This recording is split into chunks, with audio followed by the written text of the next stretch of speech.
Good evening, everyone. Welcome to the February 2024 edition of Recordando Poetry, the program that is a monthly series that began in November of 2020. And I'm so excited that we're still here and we're meeting and gathering, sharing poetry and lots of conversation and laughter and some closeness and conviviality that really nurtures my soul and spirit. And hopefully it does that for you as well. Tonight, I want to just say that the theme that I chose for this month got a lot of attention. So much so that people were saying, like, oh yeah, I'm going to come to this one. And, I don't know, what's holding people back. I guess they got stuck in their car somewhere. But anyway, it's Recordando lo que hicimos en el carro. That's how I grew up saying car in Spanish was carro.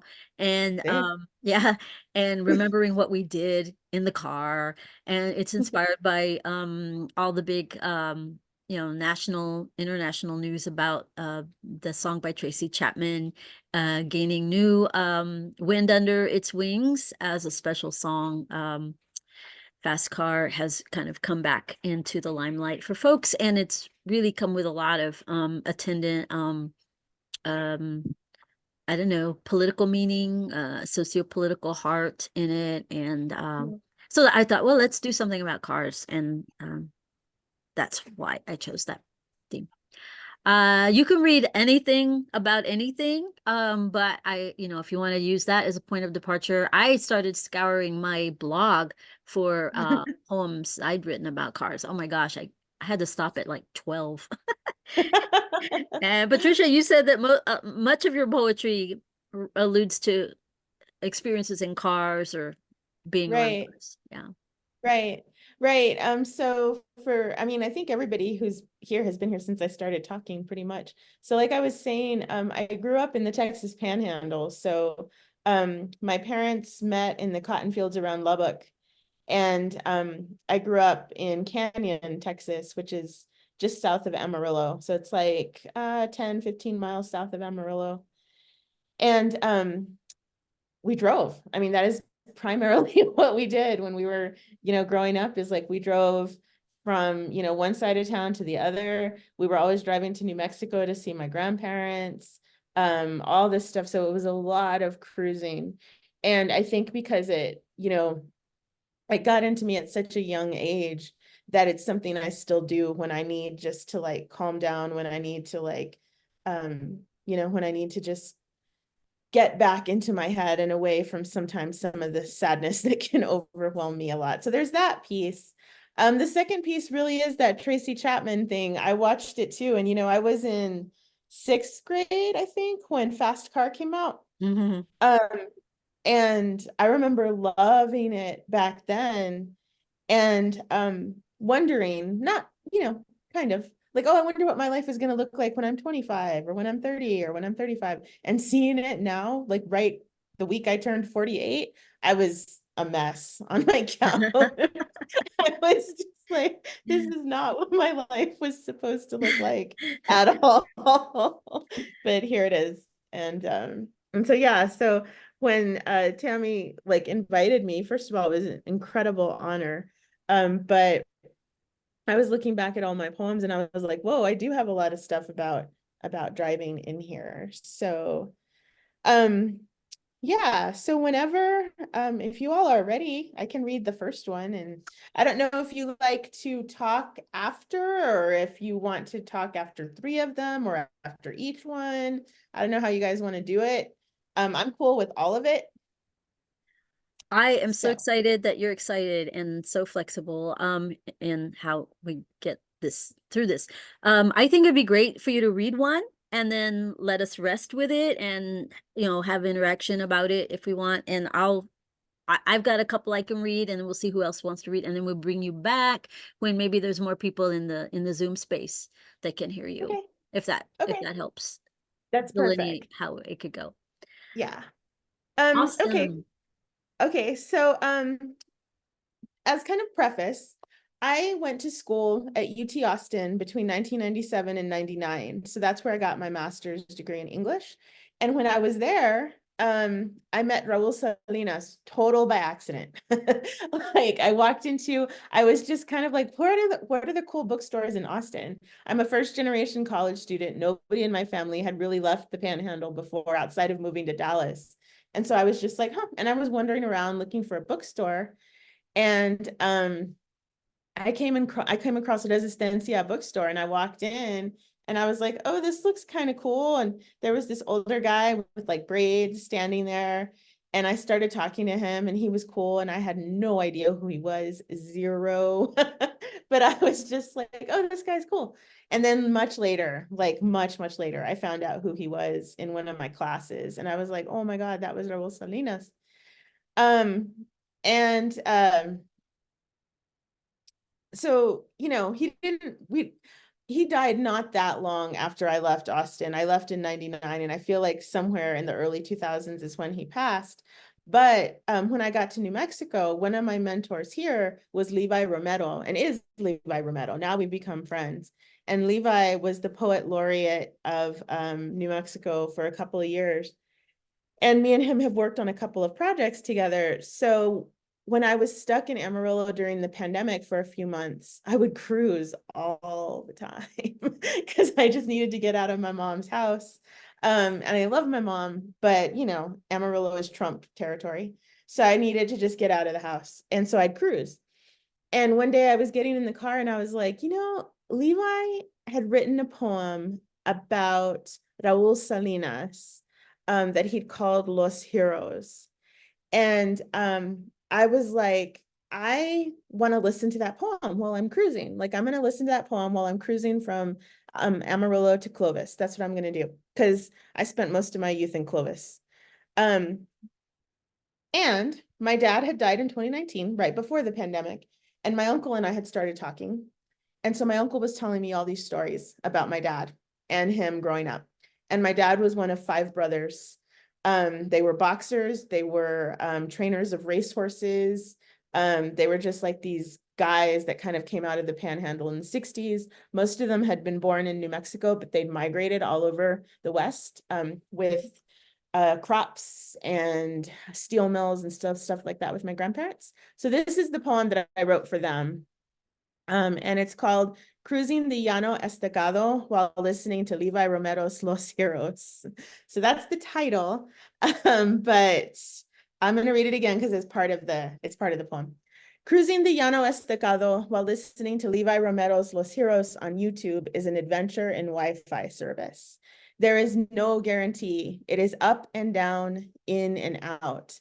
As I cruise out of Amarillo towards Canyon, the hometown where I never felt at home, it is up and in. Then down and out as I drive through Umbarger of the German last names into Hereford of the cotton fields and the Armour meat packing plant. So maybe Dad couldn't finish college at Eastern and Portales, and maybe Uncle Tony couldn't eat at any diners on the road back home from the away games where he ran the football in for touchdown after touchdown. But when the plant bosses called them wetbacks, they packed Grandma and Grandpa's freezers with stolen beef. What the hell? We always knew who the real vaqueros were, you know? Friona is still down and out as I drive past Alsup's where Uncle James worked for high school cash. Here, they drank whiskey, dreamed of their grandma's heavy boots covered in Delia's red dirt, and played Barbies with the one and only Hita, the only girl in 2 generations of boys. I was lucky. Passing into Clovis, service is up and in. This is the big city where they cruise the barrio, sometimes looking for a fight and always looking to fall in love. There was a lion at the zoo, but Mexicans couldn't go there. So why not play some Merle Haggard, wait for the trains that always came, light up some smokes, and remember the Maestas bar and lounge between Vegas and Santa Rosa. They laughed. How many times did we find Dad there? They joked about the blocks they sometimes tied to their feet so they could reach the pedals for the drive home. Dad was a trip. Dad knew how to drink. He knew how to work. He brought us here, but he always wanted to go back. Oh, there's that one. Oh, yeah. Such a sense of place and movement from place to place. Ah, love it. That was awesome and so interesting. Thank you. Yeah, you know, I try to honor a lot the place where I come from because the Texas Panhandle and Eastern New Mexico don't really get a lot of attention. True. In New Mexico, it's Santa Fe, Albuquerque, Cruces. In Texas, it's kind of like Central Texas with El Paso. Like Amarillo, Lubbock, those regions don't get that attention. And so I want to honor that a lot. And then I want to honor because people, I think, especially here in New Mexico and Santa Fe, don't get the racism that a lot of our community dealt with, that was straight out segregation, Jim Crow laws, like in the 60s and 70s around Clovis. I mean, it was still happening when I was growing up in the 90s. But after my dad died, my uncle and I were talking, and my uncle was this really well-known football player in the 60s, like a high school football player. Um, and he became a heavyweight fighter that was also well known, but we would talk about it because in high school, I mean, like completely objective, he was a good looking guy. And he was like Mr. Friona High School and all this stuff. And he was, like I said, a football star. But he would talk about when they would come home from the away games, the coach would always have to negotiate whether or not my uncle could eat in the diner with them, right? And this is in 69.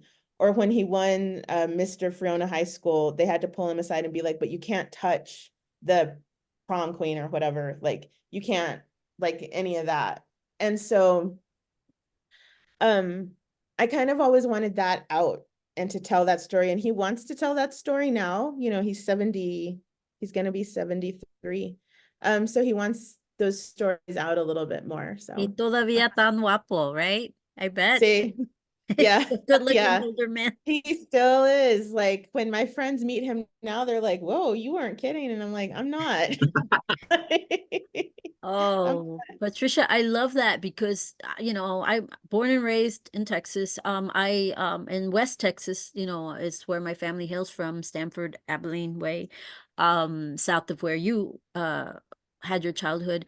When I think of that part of Tejas, the Panhandle, it's very flattened for me. Very flattened. Mhm. I know it's there, and I'm not just saying it because of the Flatlanders or, it's Great.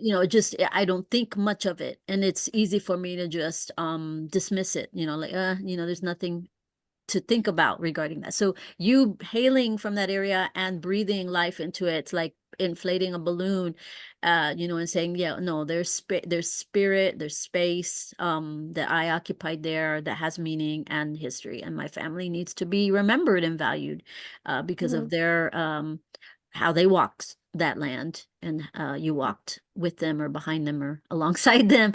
And I love that because I want to do a little of that for the place I was born and came from. Mhm. Even though I've spent most of my time in North Central Texas now. Thank you for that Patrick, beginning. I'm going to read a few pieces and then whoever wants I have to. a question. Oh yeah, sure, Oh, sure. Sorry. So, and pardon me if I somehow space this out because I'm a little fried, but so are you and your uncle writing that, or are you writing the story, or did I miss something? no, he wants me to. He wants me to write his story. Um, and it is intimidating as hell because and you'll see this in another poem that I wrote. My dad and I, like my dad only had brothers, and um my dad was the oldest, and I have this whole thing that I've written, just kind of reflective about what it means to be the oldest in Mhm. families and big families. So my dad had a lot of the responsibility.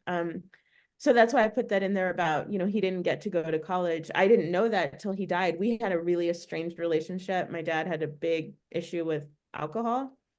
Mhm. Um, and so I didn't know, and I knew he was smart, and he's the one who taught me poetry, and he was like this Mm. hardcore cowboy, and I loved that about him. And I always wanted to be like him, even though it was incredibly painful. Um, but when he died, like I said, right before the pandemic, I went down to Cruces because he and my uncle had moved to Cruces. And I was going through his stuff, and I mean, his trailer pretty much looked abandoned. was rough, but I was going through his stuff and I found a transcript to Eastern New Mexico University, and I was like from the 60s. And I'm like, oh, he tried to go to school and he probably couldn't. And then the more I talked to my uncle, the more my uncle, because they're the closest in age, was like, oh yeah, your dad, like my uncle got to UTEP and all these places on scholarships. But when he'd get homesick, my dad would come to El Paso and like refuse to let my uncle leave the dorm until the week hit. So that way my uncle would stay in school and then my dad would come back to Friona. Which if you don't know where Friona is, it's like 10 miles east of Clovis. So it's like right on the Texas side. So he'd come back. And so as I've started talking to my uncle, I've been like, oh wow. Even though he was this star football player and all this, he's got this bitterness about the way he was treated, about the segregation they experienced. He's got this bitterness about the poverty, because that's the other project I do, is the Manito Project. So a lot of New Mexican families from the eastern part of the state and the northern part left in the 40s and 50s to work in these other places. And so my grandparents were manitos who were always on the road. Like my grandma would tell me all these stories about driving to San Francisco, driving to Wyoming, driving to Idaho, to look for work in the 40s and 50s. And since my dad was the oldest, I'm the oldest grandkid. I'm the oldest and only girl. And my grandma died when I was 11. And the next grandkids were 5 and 6. So I'm the only one who remembers her. So I have like all these stories of these drives up and down, whatever these old roads would have been in the West. And this anger from my dad and my uncles about, they had all these athletic abilities and all this talent, but they weren't allowed to do anything. And then from my mom's side, same, where, her family was bigger. They were working mostly, I guess it's onion fields and cotton fields around Sweetwater and Abilene. And so they have this whole story about the kind of segregation they experienced. Although my mom will say till the day she dies that she worked in the fields by choice. She did it to earn money for school clothes. And she was like, it was fun. We had our transistor radio and whatever. And I'm like, okay, Mom, your story. That sounds like a survival technique for sure. Yeah. It's too But my uncle painful really to wants me to remember write. it with the pain, so it's Yeah. easy to flatten that I just out. feel like so many of those stories don't get written. Yeah. I mean, I don't have one myself. I won't go on about this, but the only close one to me was I had an aunt who died a few years ago, white like me, but she was a jazz drummer. And in the 50s, she used to tour around the country, at least for a couple of years, with what was known as an all black, all female swing band. And they did a lot of touring in the South. And so her stories were about her having to be negotiated as one of like 2 or maybe 3 non-black women in the band, and how they could like get through the towns with with their bandmates, and they had to darken their faces on stage and that whole thing. We have some recordings of her talking about it, but I never sat down to try to write a book with her, and I kind of regret that only from that perspective. But I feel like the more stories that are told, the better. Yeah. And I need to do it. My uncle really wants me to do it. Sometimes when I have the urge to tell a story, because right now hearing you, Patricia and Richard, I'm thinking of memories I have of things I heard about a tia or an uncle or a cousin, and I'm like, oh, I'm not gonna say it. I'm gonna stay up late tonight and write it. And then it'll become like a beginning of something, a prose piece or a poem, and it can become because a lot of us feel very satisfied just sharing it like right now together in this kind of gathering, which is completely amazing and wonderful and true. But if we want the story to live on beyond today and beyond the YouTube video this will be a part of, you may not want to share it because it's going to be on YouTube. Maybe you want to hold on to it till it's published somewhere, with a copyright date attached to it. But yeah, let us maybe, walk away from this event tonight kind of fully revved up and charged to like maybe write down one of these stories that's coming to mind right now. At the reading that I host in person, and it happened this past Sunday, my friend Greg played an acoustic version of Fast Car, the Tracy Chapman song. Oh, He wow. played, he just played it, the instrumental, and I didn't, none of us sang it, but we set up chairs in the front, and I invited people to come and sit in a chair, and tell their story about Fast Car. Anything, like what it meant to them, or what you were doing, what was happening in your life when that song first came out. And there were three of us that shared that in that moment, in person, kind of off the cuff, or what's not improvised, what's the word? Spontaneous. Tell me, help me, Yeah, ad-libbing, for the yeah, word. yeah.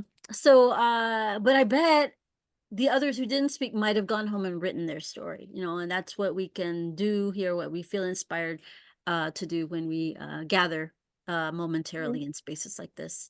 Welcome, Lorraine. Lorraine's trying to log on. Hopefully, her internet will hold up. This is great. I'm having such a warm, wonderful time with y'all. I'm gonna pull up a couple of pieces that I dug up here a few hours ago.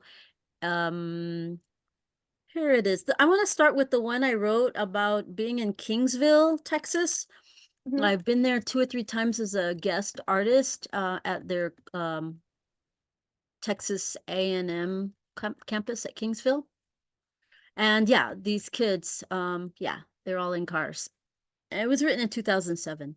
The country kids have no limits when they get behind the wheel. They are not bound to squares on a city maps go page. When a country kid is 16 with a license, it's like a racehorse has run off from the race and the tourney prize. All that matters is the spree.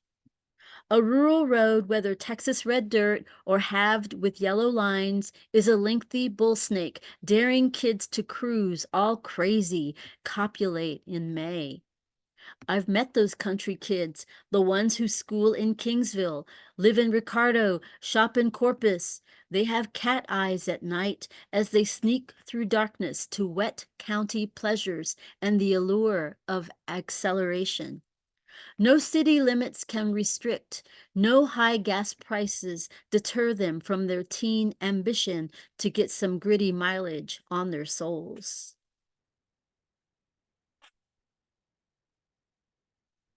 And I will just read one other just to keep the space moving here. Let's see. Okay, this is about my mechanic's assistant.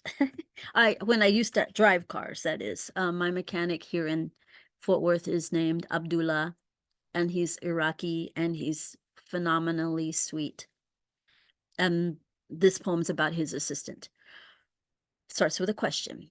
Were you an engineer in your home country, land of your birth, or a physician or lawyer, an architect maybe? You deftly swivel your palms this way and that beneath my hood in the middle of morn. I hear you in Arabic when you trade clues with Abdul, assessing my problems and determined to solve. I think you said Nigeria, but definitely Africa, though I could be wrong. I try not to stare at your stunning black face. Washed and Washed up and dressed for dinner at 8, would you wave away wine and the pork and my gall? Would you open up your vast past life to me till the waiter says go? Or would you bore me with talk of the trade?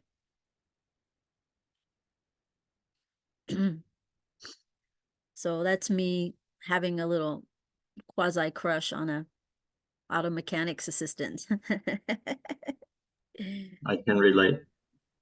uh, Yeah, and I've got more, but please, who else wants to read to the theme or on any other topic of your choice? I'd like to read later maybe, but I'm interested in hearing Patricia and everybody else first. A little thing. Abraham, do you have something you'd like to share or play for us at this time?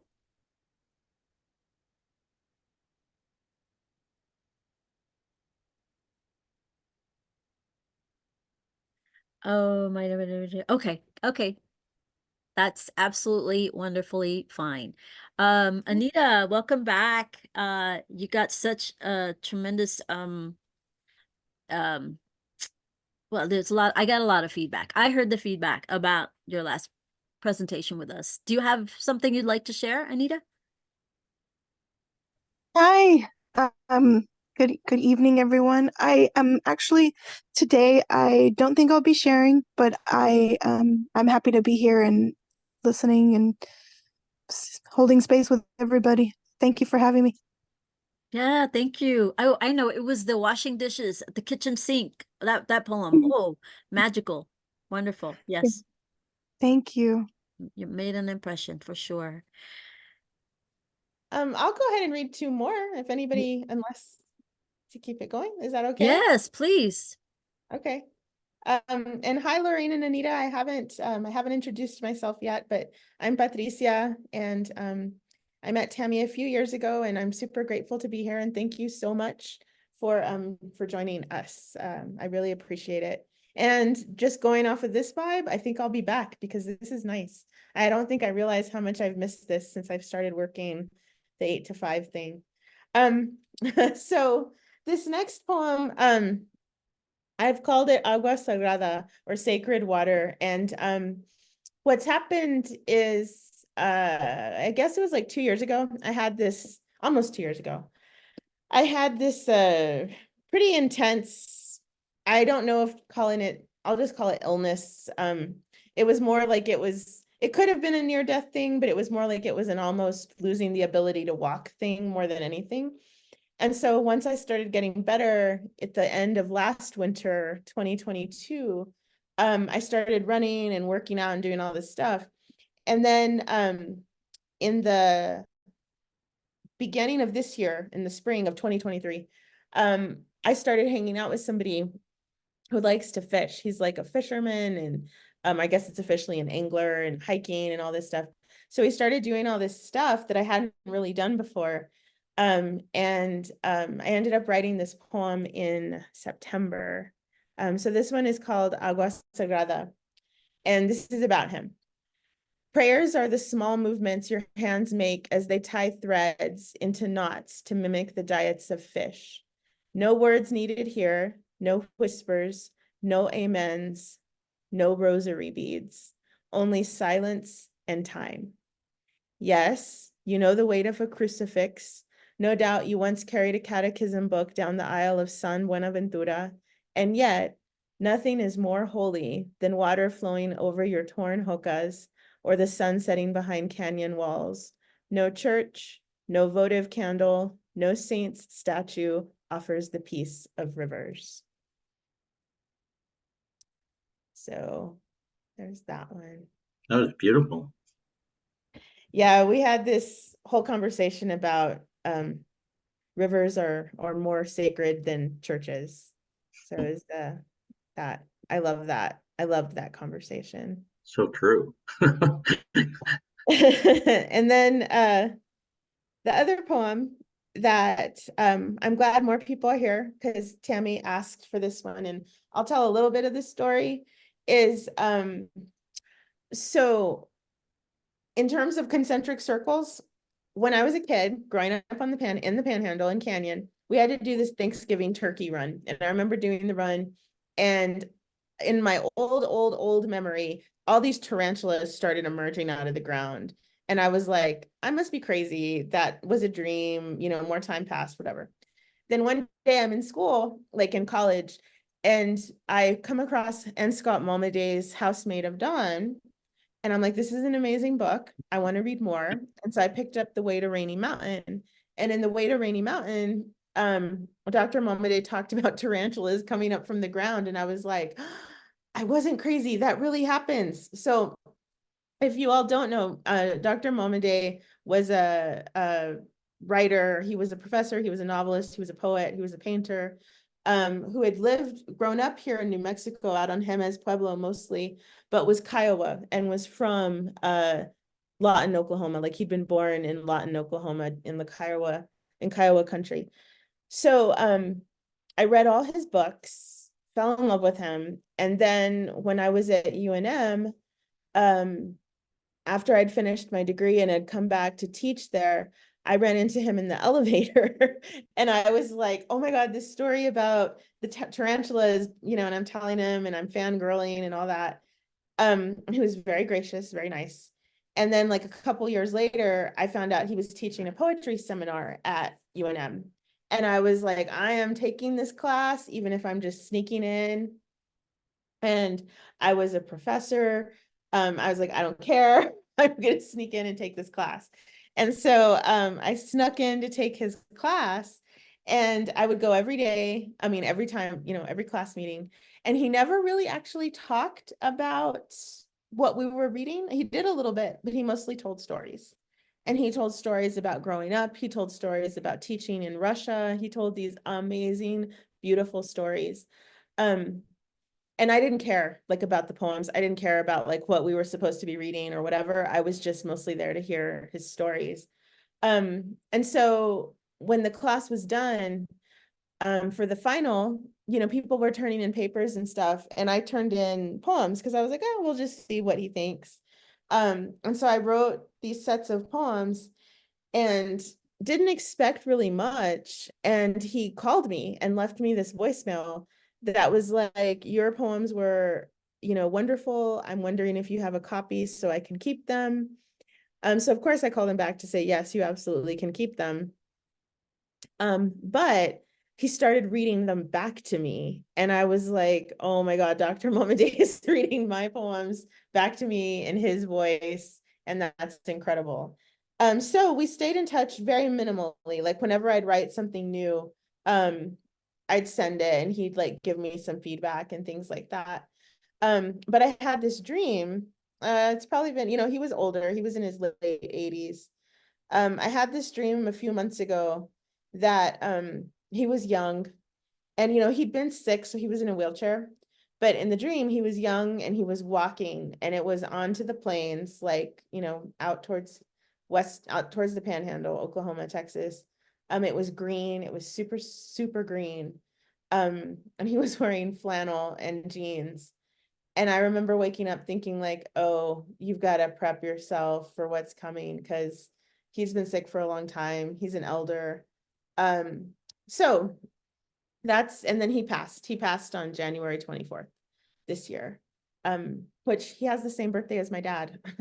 So that's going to be an interesting day at the end of February. But I wrote this poem for him and I'm super grateful that he got a chance to read it. So in terms of context, Momade is a bear. He told the story about he is a bear. I'm not even going to say that's what he believed. He is a bear. And so in all of his work, he's got like the latest stuff is called The Death of Sitting Bear, Memories of a Bear, like, you know, all of these different things. So he would tell us in class that there's a ton of stories. Stories are all over the place, but they're all part of one story. And so I wrote this poem for him, kind of based on all that stuff.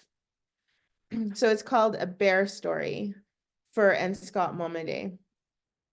On the southern plains, winter brings Arctic winds, no tilled field, obedient cow, or expanse of barbed wire can break. Grasses lie frozen, burned by ice, stilled by a silence deep as the ancient water seeping through rock. The sister stars take their position, the roots stretch farther down, and the bear begins the only story in the world. So that's what I wrote for him.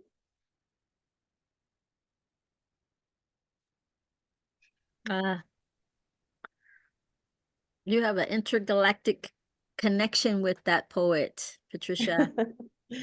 I love him. I've loved him for so long.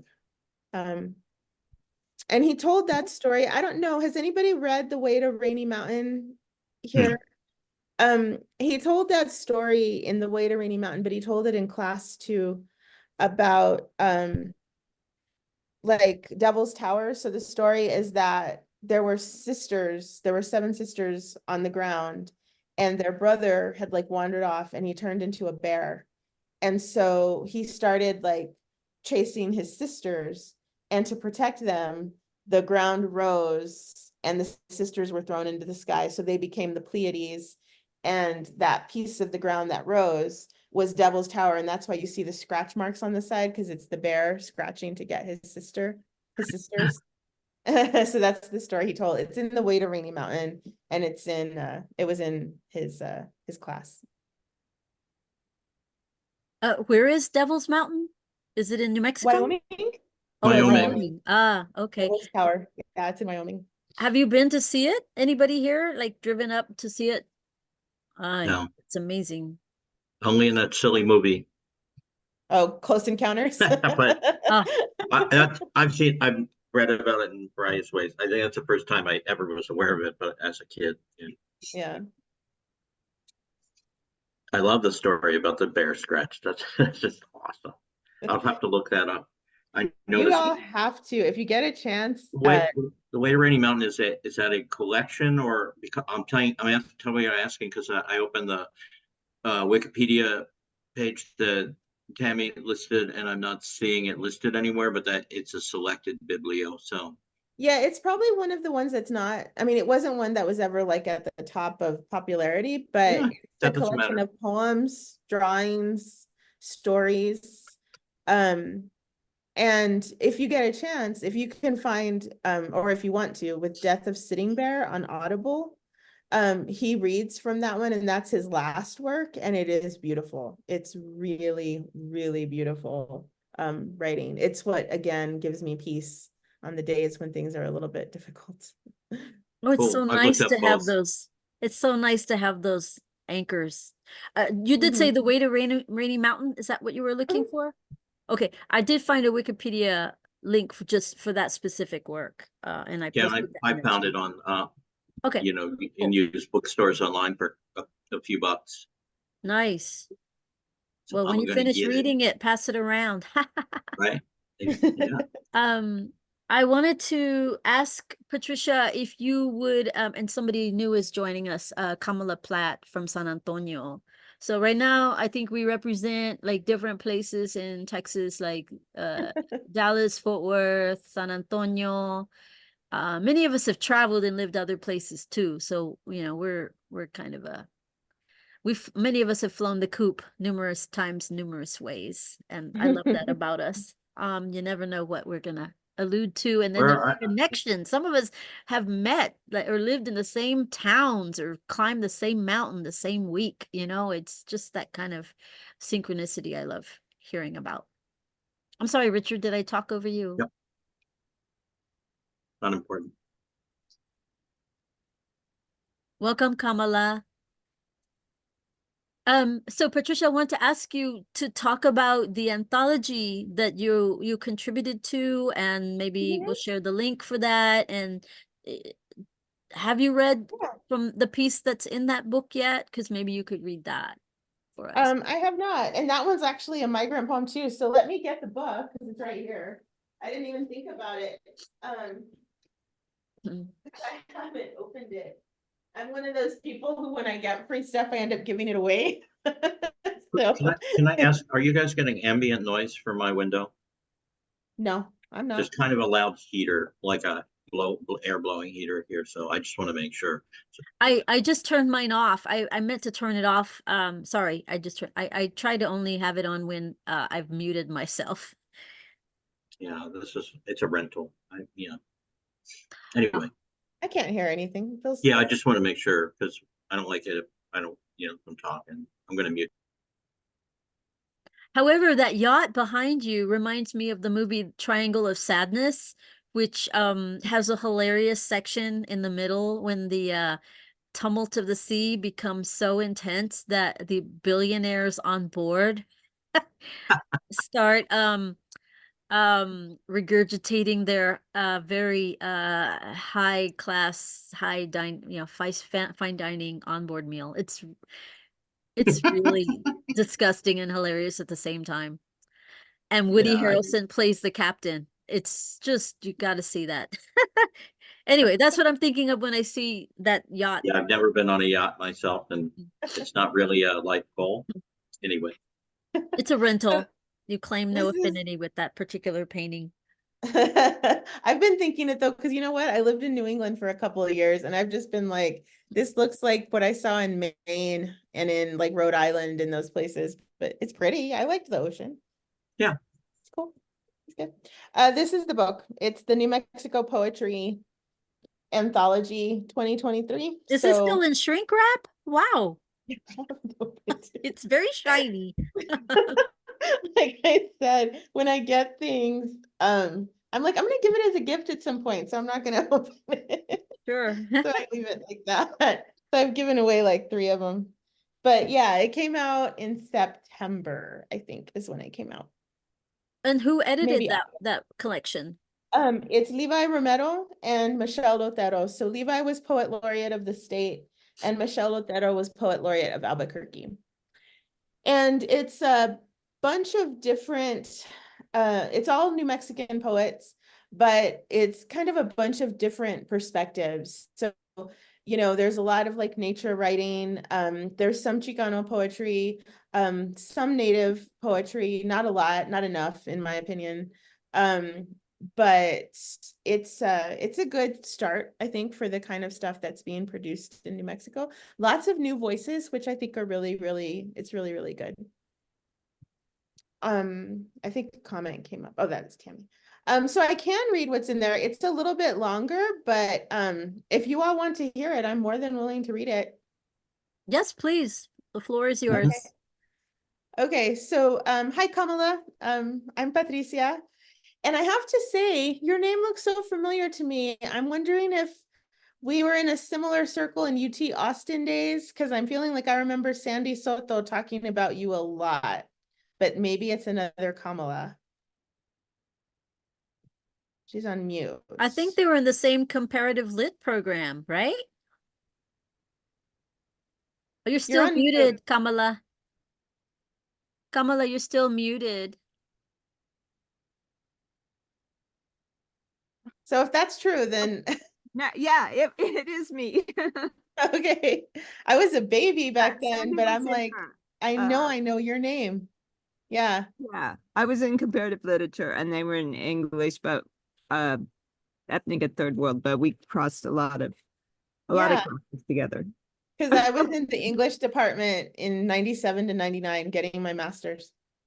Okay. Yeah, because I got my I just was right before you because I think I defended my dissertation in 97. Right. All right. So there we go again. And Patricia, I think maybe all 4 of us were in Austin at the same time. Richard, Kamala, myself, and you. Wow. You know, wow. I I could was have there back in. 95 to 98. Yeah. And I left in 99. And I wasn't going to school though. I was causing trouble. And I knew your name, Tammy, when I came across your name in the conference those years ago and saw your face. I'm like, I know I saw her at some performance, probably at some point in those years, but I just, you know, the years passed. So this poem is what's in the anthology.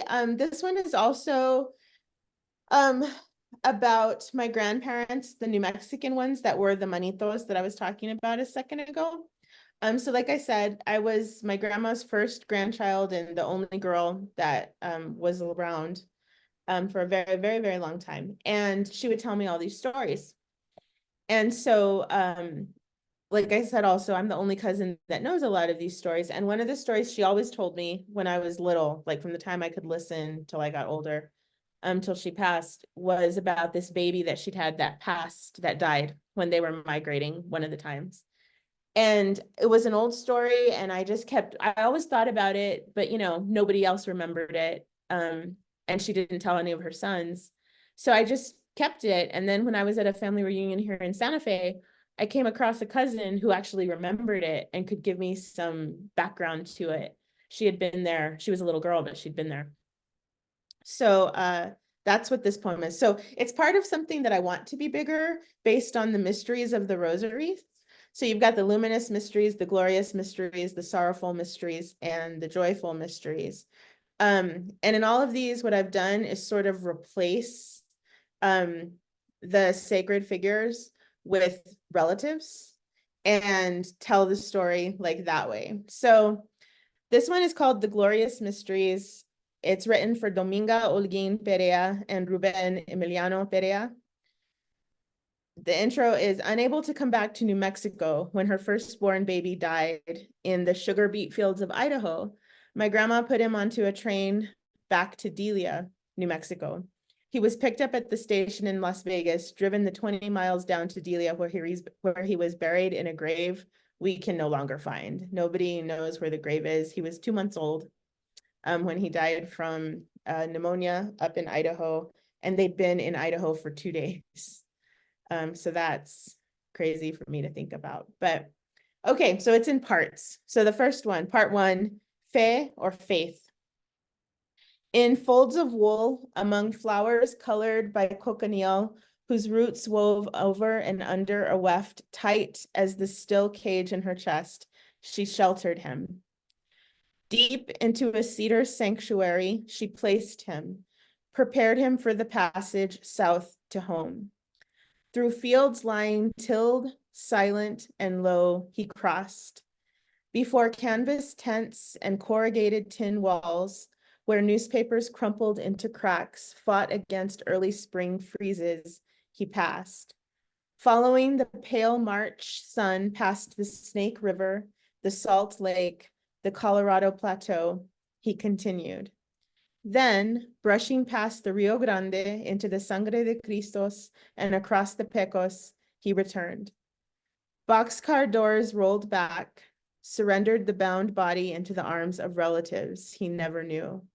Nieces whose hands shook in thick mittens, and cousins who shoveled apart the rock-red earth of the Llano's western edge. She did not know when the final fistful of dirt scattered across the refuge she had chosen for him. But she began to learn the rhythm of the dream. She knew he fluttered inside her once more, movements fragile as monarch wings. She felt his early breath beneath her chin, tried to forgive herself the trespass of her own migration. 2. Esperanza. He arrives every night, lungs visible, full and bruised by final gasps and coughs, testifies forgiveness, petitions endlessly for belief. She gathers all, longs to lay in overgrown buffalo grass, feel the undulation of air streams as they cross east from mountain to plain. She can say nothing but yes. Yes to the bleached sky, now months empty of clouds. Yes to the promise of different hearts and easier breaths. Yes to the story she will forever tell. 3. Regalos de Espíritu Santo. Without rain, life is brittle and sharp.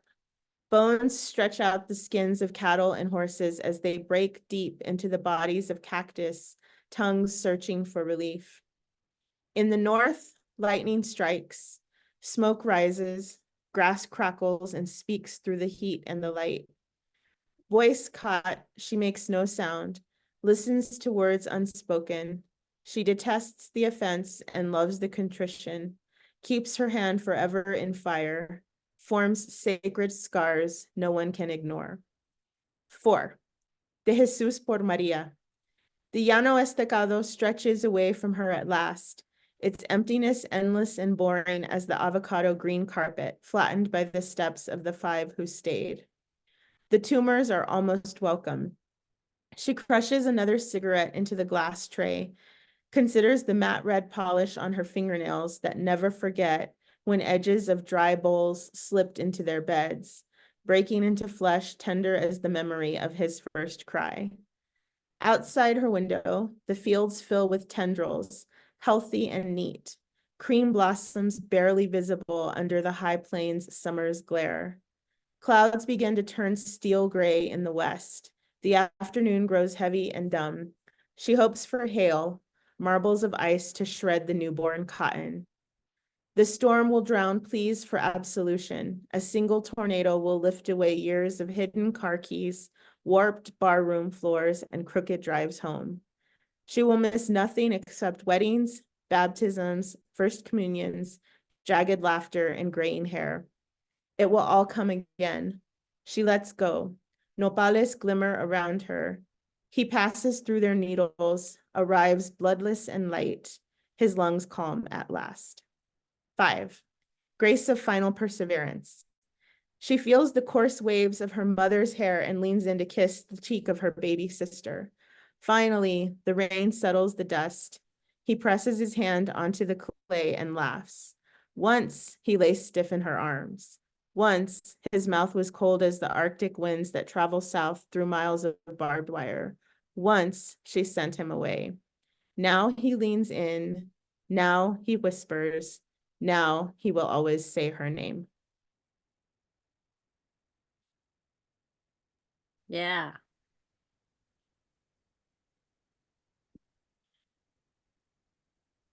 So, That was devastating, and thank you. I'm sorry I had to jump up. My sister was locked out of the room. oh no, that's It okay. was only right here, so I heard you.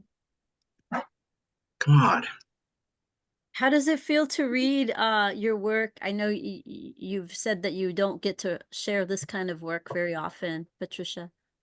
Mhm.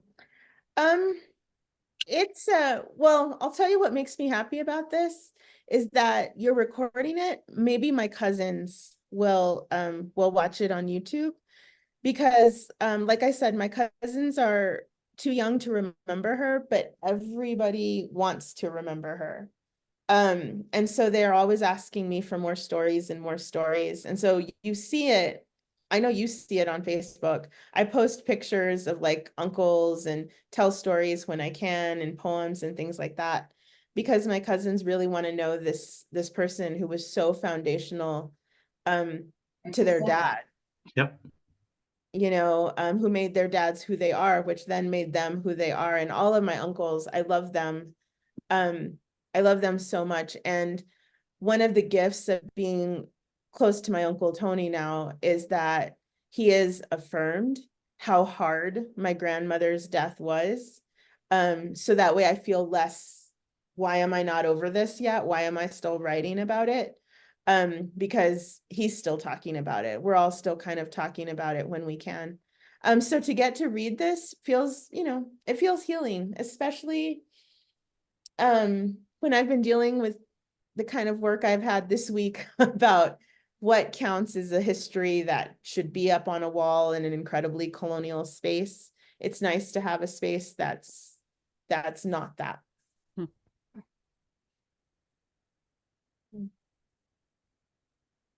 And the space is only what we make it, you know, and I'm glad that people feel welcomed and assured that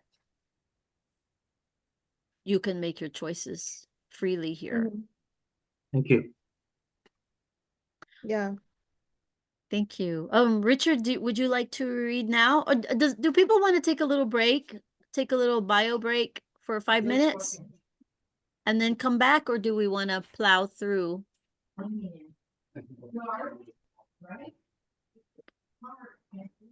Might be better if I read soon because folks just came in and are Okay. going to go to bed soon. Okay, go Fine. ahead then. Go ahead, Richard. Thank you. Let me let her know. Hey, Susie, I'm gonna read a piece and then I won't be talking. And Jeff just walked in. Hmm? Jeff just walked in. Okay. Yeah. All right, thanks. I'll wait. You know, this is a little bit long, and I hope that's okay.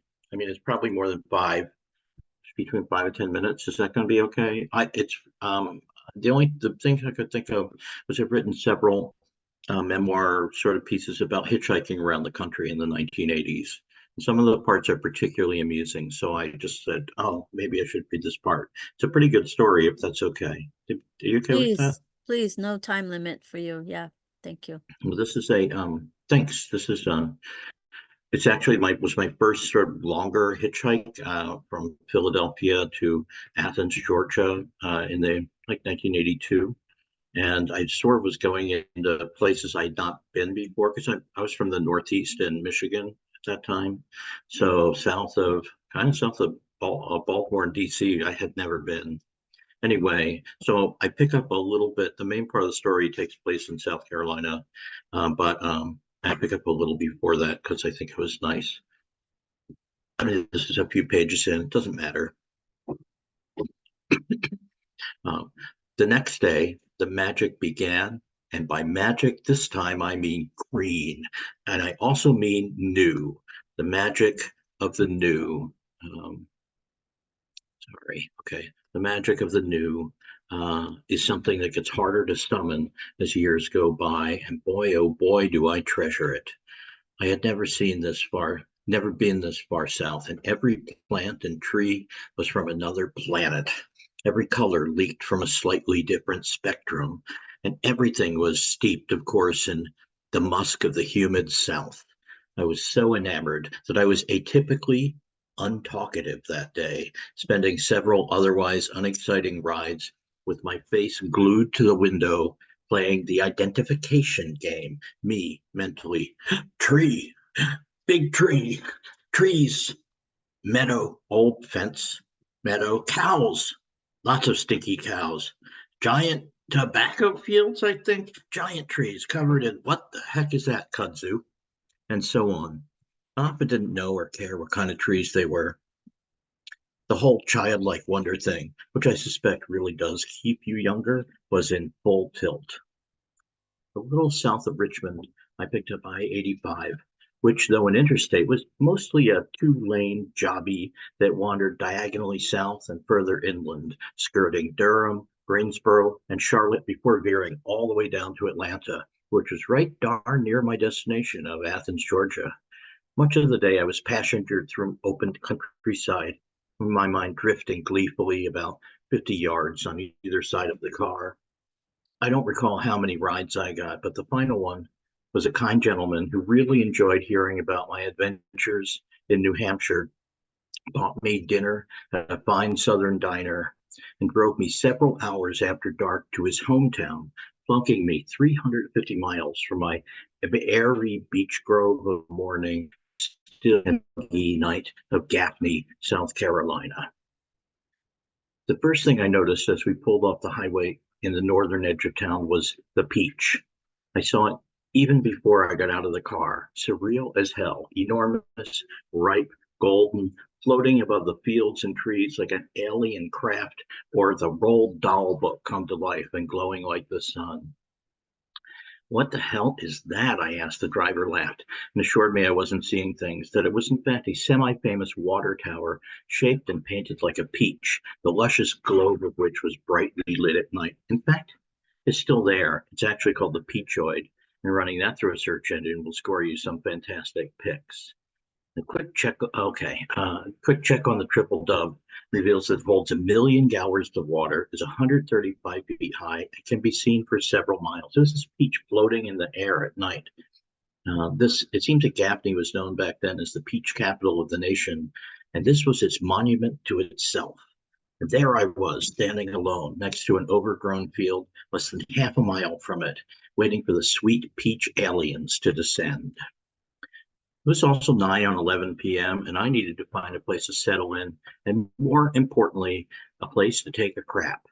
I'd been camping a good bit and was used to making my toilet, but it was humid as hell, and I was sweating road perfume and a light drizzle, and gosh, a moment of comfort just then would go a long way. Behind me, just to skip down the road, was an Econo Lodge, shining like a neon angel. I debated for a moment and decided couldn't hurt to try, put on my best cute, innocent kid face, and marched on in. The lobby was empty, but for the receptionist who'd just come on shift for the night and was shuffling papers around. She told me she'd be with me in a minute, feeling a bit urgent. I said I probably couldn't afford a room, but could I please, if they had one, use a restroom, and could I leave my pack there for ransom? Could I leave my pack there for ransom? But this I'm sure I said ransom. She glanced at my American flag pack, and then a cute, innocent kid me chuckled and said, "Sure, hun," or the like, and pointed me toward a hallway. Nice woman, in her maybe 30s, with that big-cheeked Southern hospitality I'd heard so much about. I made my ablutions, including a quick sink wash, felt great, and made a collect call to my aunt to know I was still alive. I then returned to the desk, thanked the receptionist kindly, and made to throw on my pack. She said, "Wait a minute," asked me what I was doing, where I was going. I explained the hitchhiking that I'd spent last night in the woods, and it looked like there were some trees nearby. So I'd be heading there to bed down. But it's raining, she pointed out, and it was. I told her I'd be fine, neglecting to mention that while I had a tarp and some rigging, I didn't have a tent. She tried to convince me to get a room, and I said I didn't mean to mislead her and apologized if I had. I understood that was her job, but I had very little cash on me and really shouldn't spend the money. She said she was just concerned about me sleeping in the rain. I told her it was no big deal. I spent the last 6 weeks camping, and she said, "Where was that?" And we talked. I figured most of her ships must be pretty dull, but it was late Wednesday night in July, and there was exactly nothing happening. I don't know if she was interested in me or just interested. It didn't matter. We started enjoying each other's company, and she got us some black coffees, and we talked for hours. I told her about New Hampshire, all the great stuff we read, standing on mountains and getting lost overnight in the woods, and my adventures on the road. And she told me about her life down there and her folks and her 2 kids and making ends meet. And I'm not sure what else, but it was genuine and energized and uplifting. Turned out she really enjoyed literature and usually spent her nights there reading. So I recited a few of my poems, and she asked for a few more. I knew dozens of them by heart back then. We talked till 2 in the morning, during which time only one person checked in. Come that double bell, I was feeling ready for Betty and told her as much, thanked her for the coffee and conversation, noted it was still no longer raining. Just a minute, she said, went in the back and returned and slid a room key across the counter. I can't, I started, but she interrupted. Hush, she said, don't worry about it. The TV doesn't work. Sorry about that. Just be gone by 7 in the morning. Sure, but one thing, I said. I pulled out a sheet of notebook paper, wrote out the poem of mine that had been her favorite, slid it across the counter to her and said, here's a thank you. And that's how I ended up paying for a hotel room with a sonnet. That seems good enough. Hope that was okay. It goes on. I actually put the poem in there and talked about sleeping like the night, the window of the hotel room had a view of the beach, and it was just glowing all night long, like my guardian. So, but Very I thought cool. hitchhiking was kind of magic work, and that was one of the moments that sort of made me believe that. I know that beach. You might, the Peachoid. I bet you do, Jeffrey. Yeah, when my wife and I got married and moved apart, she went to Duke and I went to Emory in Atlanta, and we used to make that drive north and south all the time. So Right through Gaffney. Yeah. That's a good story. That was like a quarter of it or something. There's like terror in the Waffle House and all kinds of stuff. Near-death experiences. Terror in the Waffle House. Maybe. Thank you for All I could sharing think that. was REM. I was like Athens, Georgia, REM 1982. When I got there, my friend, who I had actually just met in New Hampshire, I didn't realize she was in a popular new wave band and like knew the B-52s and all those guys. And we saw a couple of local bands while I was there. I was there for like a week or two in a farmhouse way out, like 10 miles outside of Athens in the country, in like completely sullen heat. Anyway, yeah. What was her name? Band's name was Pylon, I think. Interesting. That's Oh, I've awesome. heard of Pylon. It might be, I think that was her name. Anyway. Hearing your piece, Richard, reminds me, it just hit me. I really love films that have scenes of hotel front desks. There's something about that space. It's a liminal space, maybe. I don't know. It's just it's so, yeah, it just hit me that I really love seeing those front desk scenes. It's a place where something can happen. Yeah. Yeah, yeah. Now I'm thinking of movies with hotel front desks. I know, right? Like sitting there going, yeah. Have you seen Mississippi Masala? Yes. It Yeah. has it has a great Yes. front desk scene. That's what came Okay, out. I haven't seen that. Oh That's my gosh, the one it's I so want. good. It's good. You can even find it online for free. I Probably. have it on VHS. Oh, never throw out your Did- VHS copies of things. That's Yeah, magic. I think I do too. You did say VHS, didn't you? Do you have a VHS player? I do. I do too. 100. I live, yeah. VHS forever. So Jeffrey, do you have anything to share tonight? Did you prep something for us this evening? Oh, I started to, but I didn't.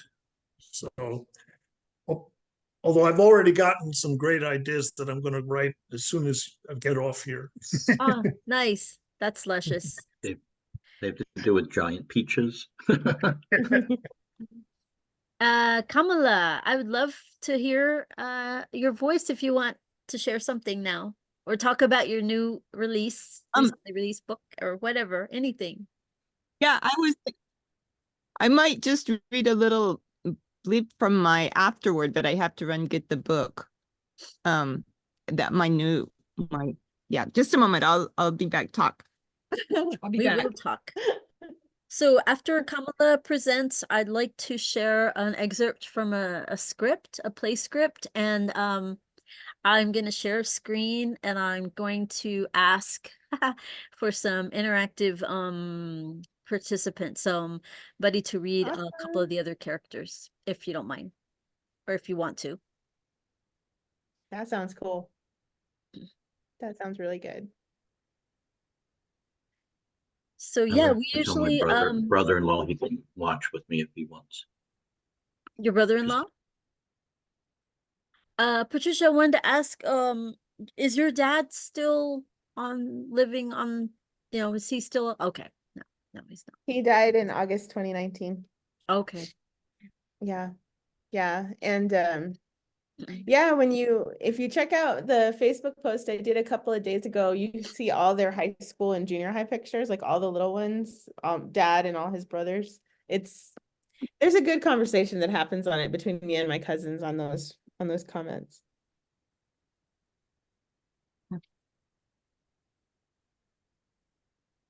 Sorry about the glasses. Here's the book. And Congratulations. backwards. Yeah, congratulations. I did a reading or a presentation on and discussion on Thursday night, and if I can put the recording we did of it in the link if you want. But I was just gonna read, and this is it's environmental justice poetics, cultural representations of environmental racism from Chicanas and women in India. And so it's got two big parts. The first is looking more at organizations, activism, and the cultural poetics coming out of that. And the second part is looking more at different genres of novels, testimonials, etc.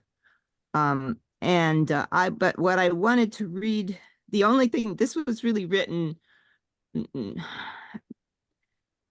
actually part of it was, the second part was really part of my dissertation work to some extent.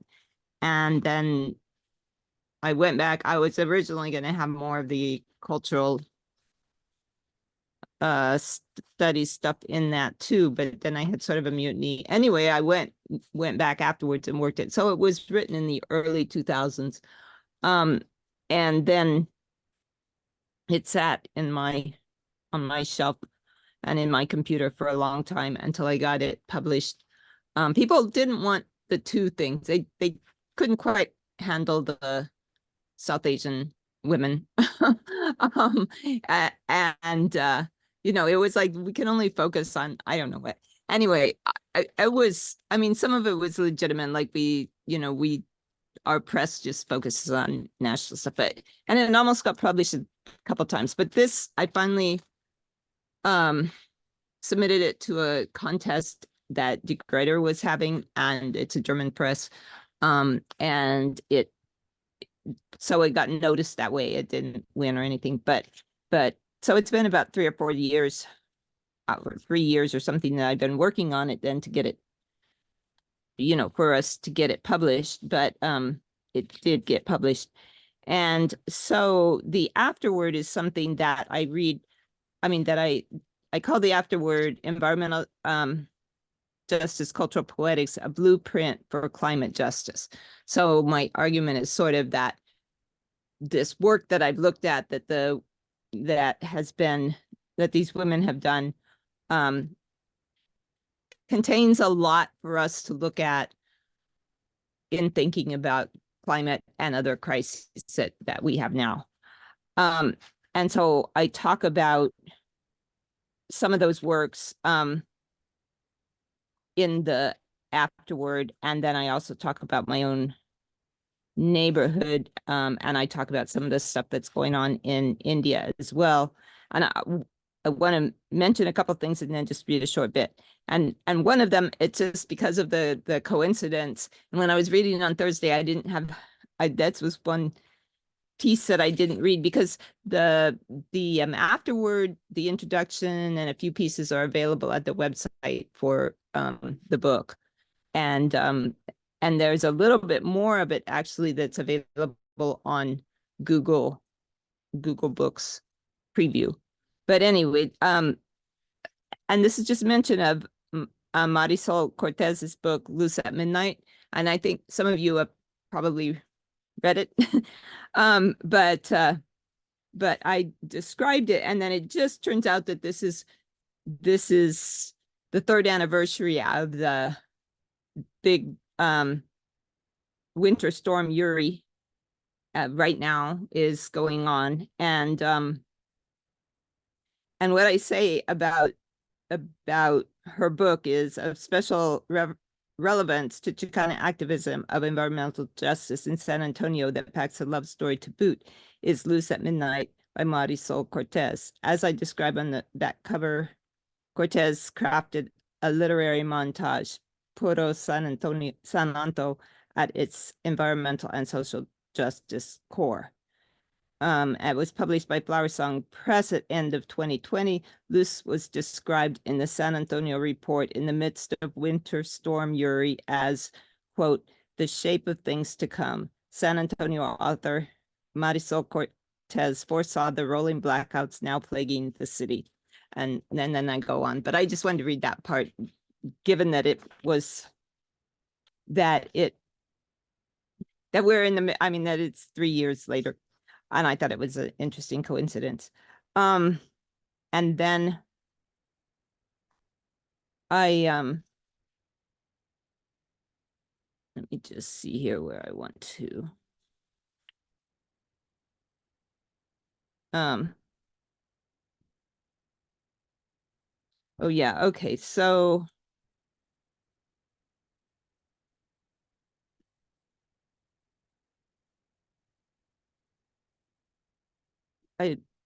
this is then stuff happening here. Recently, I received a call from a West Side Chicana friend distraught that the city parks department had mowed the slopes along the west side arroyos of quote, tiny yellow flowers that covered the field like a painting. With burgundy in the center of the blossoms, I asked, and with her answer, yes, I knew the Plains Coreopsis fields had been mowed. They were barren of flowers and of butterflies when my dog and I went out the next morning, but we found a patch still blooming on a nearby neglected road, tucked away near the railroad tracks. Despite small homes nearby, someone had dumped garbage there, but in the short moments before the stench overwhelmed us, we saw more butterflies and other pollinators than during the whole hour's walk along the trails where the wildflowers had been mowed. Sadly, a week later, it too had been mowed, likely at the behest of code compliance, which is currently targeting our council district, even at many elected officials and leaders' chagrin. The yards and gardens of several San Antonio women mentioned in the pages of this book have been threatened this year. Near my home, we built a garden of good trouble, which continues to be such a place for people, finches, doves, cardinals, and mockingbirds, to name the currently most common avian visitors, to forage, volunteer, and selected plants, and to nurture soil communities, wildflowers, native grasses, and a few perennial plants. A return to the southern end of a prairie that sweeps down the center of our continent. It has survived despite code compliance threats of abatement, extreme chaotic weather, and plant theft. And then I go on, but well, here, there's the sunflowers after May rains are 12 feet, and the amaranth is catching up on them. I had gotten another code compliance threat. And I live in a barrio that receives more notices of property condemnation than elsewhere in the city, where a recent study shows we demolish more endangered homes than other major cities in Texas combined, several times over. When I went outside the next morning, there was a new passion flower blossom in my front yard, also full of sunflowers, as well as Turk's cap and Eve's necklace, and wild oregano and accompanying Gulf fritillaries, red admirals, skippers, immigrating monarchs, and checker spots in their seasons, and many solitary and honey bees, hummingbirds, and other pollinating critters. I remembered passion flowers from gardens in India, as well as at El Valles, resacas, and refuges to the south where I taught in the Rio Grande Valley, but I had not recognized the leaves of this volunteer plant in my yard and had almost pulled it out. The rose light of the rising sun filled the pale lavender for a second before a cloud intervened, and suddenly my distress was lifted by the color I saw. Yeah. So I'll put the link if you want to see I'll put a couple links in the chat. Oh, you've got the link for the book. The Okay, great. Goiter, yeah, I put that one. That was the first one that came up when I put the title in the search field. Okay, I'll add I think I can do that. I'll add the one for The recording. recording. Thank you. Thank you. I'm sorry I missed that. I know you sent me the invitation. It's just been it's tough. You know, I'm like a single mom now with the 15-year-old living here. He just got home from the haunted house. He went to a Valentine's themed haunted house just now. That's pretty cool. Ecstatic. Thank you for unflattening San Antonio for us. I was using that word earlier about the Llano Estacado area that Patricia often writes about, and which is in her heart. Yeah, you do that for me, in my view, about San Antonio, kind of showing us the San Antonio beyond the Alamo and the tourist sites and the Spurs stadium. Yeah. And that's important to know about, especially when it's so much of it is under threat. Thank you. Oh, yes. And I'm sorry I was late. I sort of spaced it out and then I had to look for the link. But I'm here. Oh, you are. And it's, you know, it's come and go. It really is. You know, no one's obliged to stay. Yeah, you don't have to be here the whole time. I would like to share my screen and ask if it'd be okay for me to read an excerpt from a play. My only full-length play script, and the title of the work is She Bike Spoke Love. I produced it in 2007. I remember that. And then we took it to Austin in 2012. And so this is just a short excerpt, shouldn't take more than a few minutes to read, actually. And it's the scene centers on Bosco, and I grabbed his name off of Tabasco bottle. I'm like, Bosco is a good name for this character.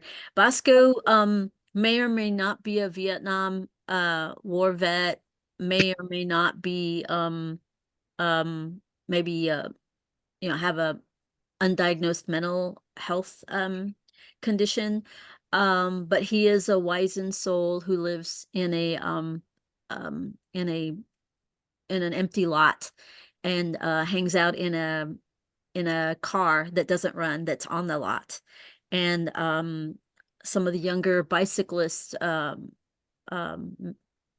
of have befriended Bosco and make sure he's taken care of and has food, and they like to hang out with him because he's fun to talk to, an elder of the streets. So yeah, I wanted to see if somebody would be willing to read the parts of it's it Ken Sabe, Ken, Ken Sabe, and then Wisecracker. I think that's his name, Wisecracker. So just jump in because I'm gonna read the Bosco parts. I just need a Ken Sabe and a Wisecracker, and at the end I need a Essa. Essa is Ken Sabe's girlfriend or partner. And they're 21, 25-ish in age. Bosco's probably in his 50s or older. Okay, ready for this?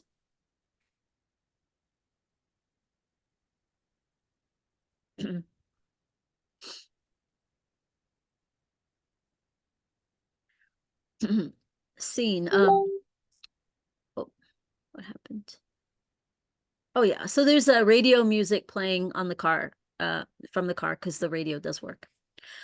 I call it AutoVision.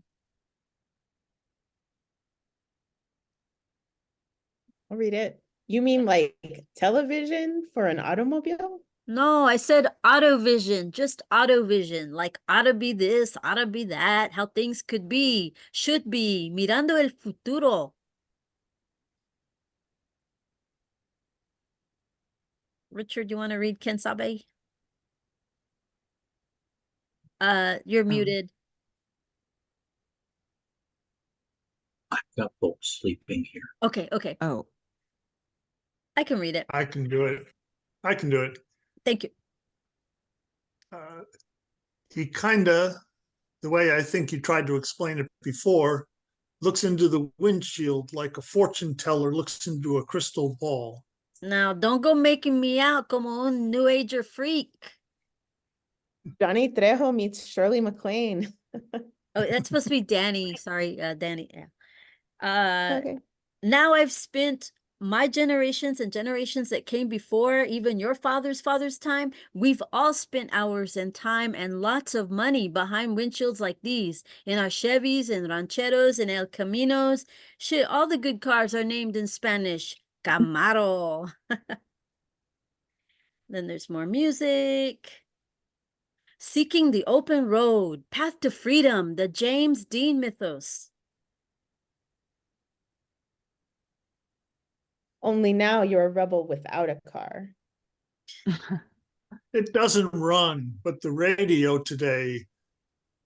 Todavía sirve. Okay. It still serves. Okay. Bosco shrugs and switches to a different station on the car radio. We used to listen to our music through car speakers in our suave ramflas, loud and clear. Now you little punks absorb it through tiny little eardrops. Buds. Oh, you want a beer? Ice chest is in the back seat. I got some Dos Equis, no buds.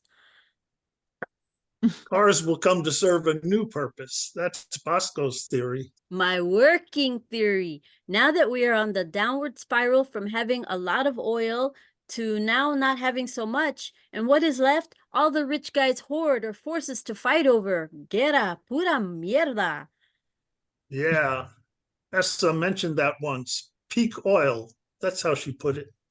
Well, the homeless, they all know this already. We've been preparing for the next phase. You see, even all the young people, everybody with their backpacks, we're all preparing to be a mobile, transient society, landless, no cars, no bedroom, squatting where we can. We are the 21st century frontier men. Break it down. Frontier men. We see what's cooking before you even rub the sleep out of your eyes. Why you stay in this lot? Why not in an abandoned house? Either way, I'm off the grid. Except out here, I'm out in the open. If you don't like it, haul me away. Like they haul everything. The houses, my favorite brick wall on 8th Avenue. You don't see brickwork like that anymore. Gentrification took away my favorite mural, took away our garden. Your forest on the Trinidad, ahí in El Trinity, is gonna be gone one day. What? That's lame. Wait, let me change this. Change this station on car radio. We need the right soundtrack at all times. How anybody can live without music is beyond me. Word. I love a manzana and a sauna right about now. Hot showers, something to eat. Do you think Let's go. There's some leftovers at the apartment. and then Essa arrives on her bike and says, "Hey Ken. Hi Bosco. Let's go. It's starting soon." Well, actually, I told Bosco he could come to my place. We're heading there right now. But Ken, didn't we agree to meet here to go together to the rally like over a week ago? We said we'd do this. I know. I can tell what you're thinking, but we're gonna get some food. Shh, whatever. Okay, I'm heading off. It's already late.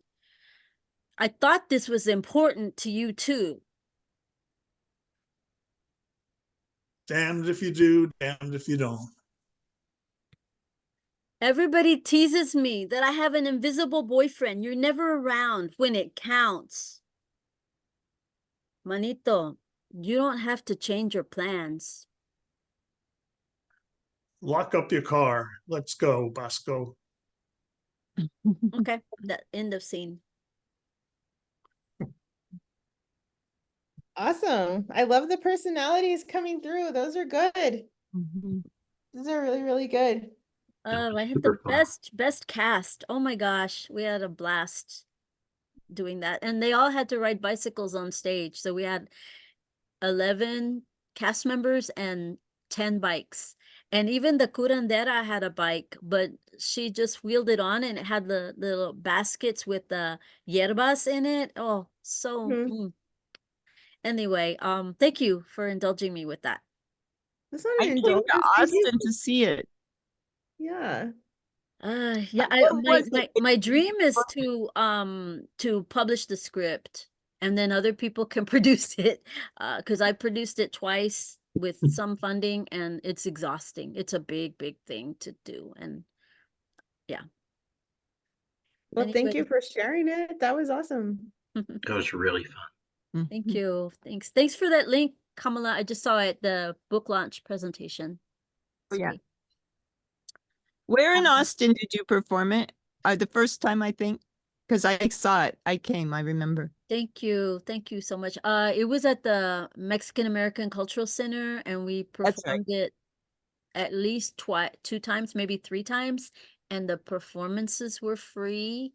And I was depressed for about half a year afterwards because I felt like my Austin peeps who did not show really let me down because it was the biggest work I've ever done to date. And I felt like, they couldn't say there was no parking because there's plentiful parking, or there was at the time, and free. Anyway, that's me, and it's being recorded here, so I'm complaining. But yeah, I really wanted to make it accessible to others, and yeah. Yeah. When was the first time? 2007 on World Car Free Day, aquí in Fort Worth. Hmm. And it was standing room only. It Wow. was actually a guy who came in and we were like, okay, that's enough. And then people were sitting on the floor, had to make sure people's knees weren't gonna be hit by the bicycles.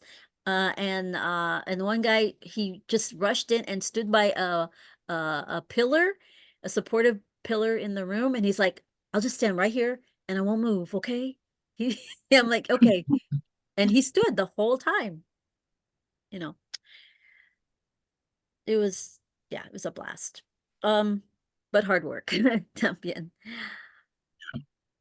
Any other folks want to read or share? We have some time left. Going once, going twice with the folks who haven't read. Anita, Abraham, you changing your mind or want to comment? Come off mute for a minute.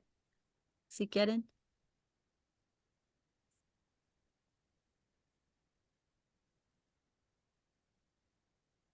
Okay, well, Patricia, do you have one more piece you'd like to share for us?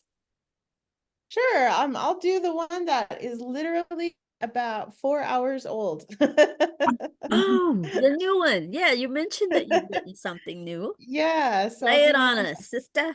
4 hours old. Yeah, since we spent a lot of this talking about my dad. This is about when me and him drove to Cruces because he ended up buying or getting a trailer and putting it on some land between Cruces and El Paso. So this is when we drove down there together in August of 2010. Yeah. So it's called I-25 South. If I told you 30 years of silence, blocked phone calls, missed birthdays, holidays, and graduations could be forgiven in one 5-hour cruise from Albuquerque to Las Cruces, would you believe me? What if I said that we were out of words before we got to Berlin, and all I could do was pull Johnny Cash's American recordings from my backpack? We had this at least. He looked at me. I thought of the last time we had been alone. Maybe I was in 3rd grade or 4th. He picked me up from school, his fingertips stained with tobacco, his cowboy boots muddy, hay in his black hair. He took me to Sonic and I drank my cherry lime in silence. I guess we never did talk much. His hair was gray and decades had passed. We'd been to a lot of funerals, but stayed far apart even in the closest spaces. We were past Socorro when Cash's final notes played. I got something, he said, and pulled out a cassette tape. Cowboy poetry. It clicked into the deck. You might like it. I sat back. The sky was bleached white. I was his daughter, and poetry was our apology.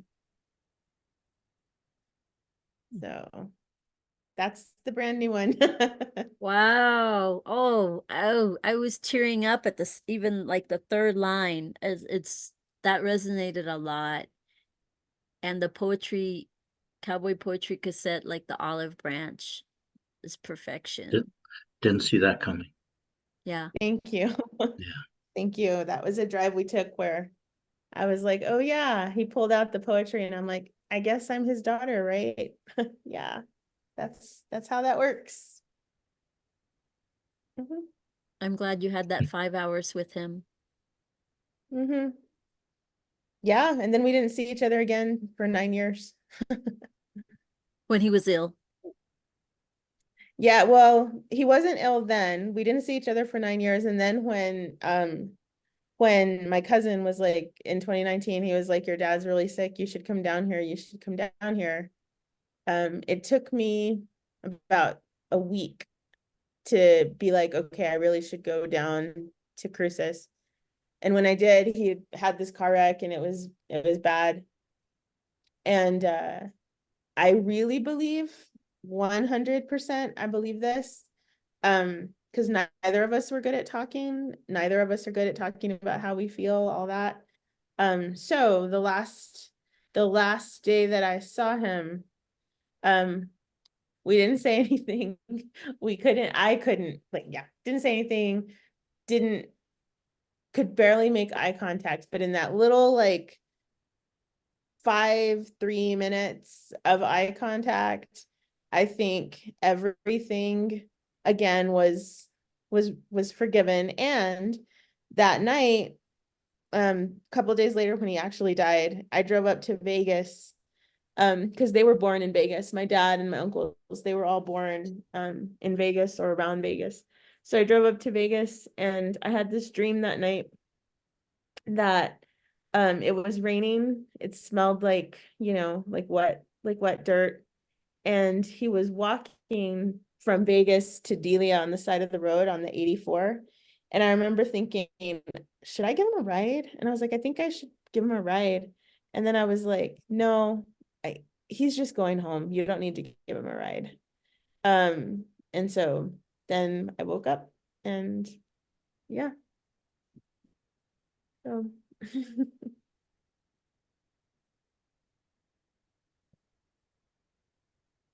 Well, I want to, because I'm feeling also the immediacy of letting go, and how we get to catalog as poets and writers and scholars what remains, what stays intact, what gets remembered and re-remembered through our work, which is so crucial.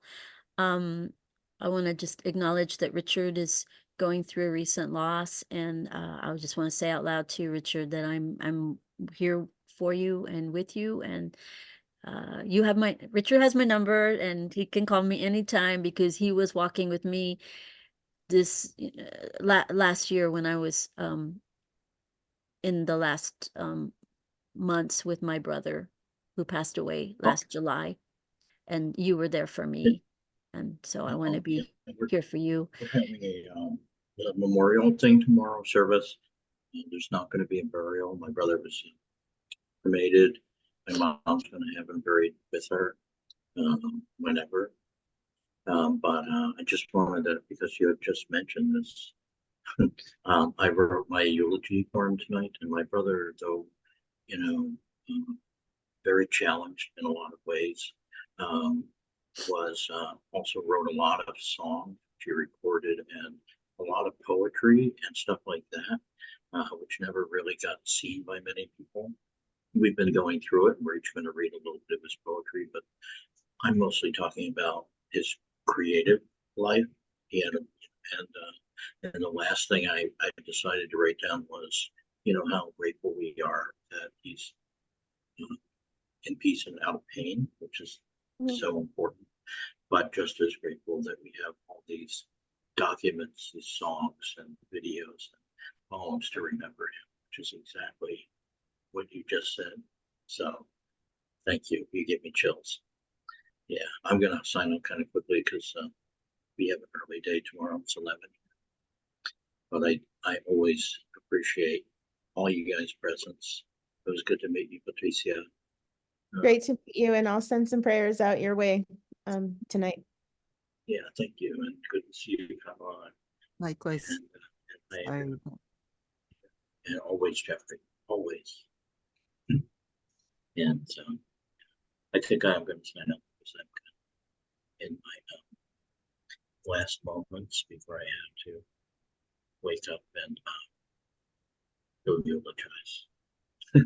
I need a few minutes before to put my head on. So thanks for saying, Tammy. Thank you. We all Love to you. Love to you, Richard. Love to you. Love to you. Love to all of you. Yeah. Yeah. Good night, all. Good night. Night. Y'all be well, and I'll let you know when I have the link up. I'm way behind on doing that. Feel free to nudge me, or I can send you a private link if you are in a hurry to see the piece before I put it on YouTube.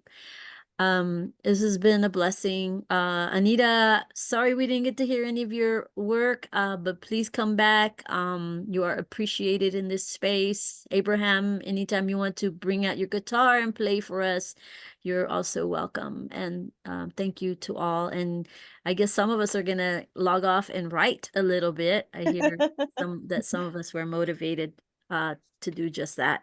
I saw the Bob Marley film earlier.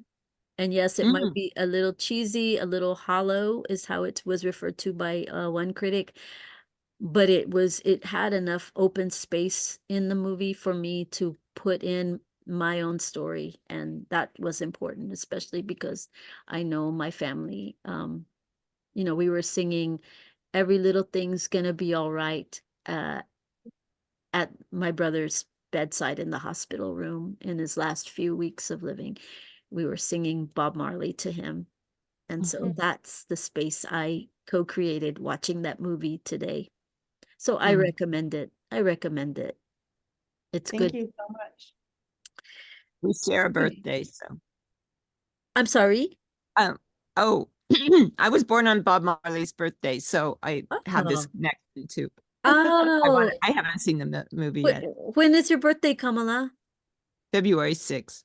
Oh, But Oh, happy belated. Oh, yes. we're only a day apart. My birthday was February 7th. Oh no, really? Oh Yeah. wow.